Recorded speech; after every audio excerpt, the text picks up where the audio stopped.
Hi guys, welcome to How to Solutions YouTube channel. In today's video, I'm going to show you how you can use multiplication formula in Excel. Before getting into this video, must subscribe to our YouTube channel and click on the bell icon. So first step you need to do is to open Excel. Then you need to enter is equal to and select the first option. And then you need to press the static and the second key, and then you need to hit on enter. So you can see that I multiply both these numbers.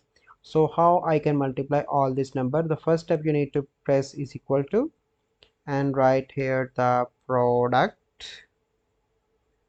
Okay, and then you need to click on tab and select the first number, and then you need to press this, and then you need to press select the last, so this is the last digit, and close the bracket and hit on enter again. So you can see that this multiply all the numbers. So this is a process by which you can use multiplication formula in Excel. I hope you find this video helpful.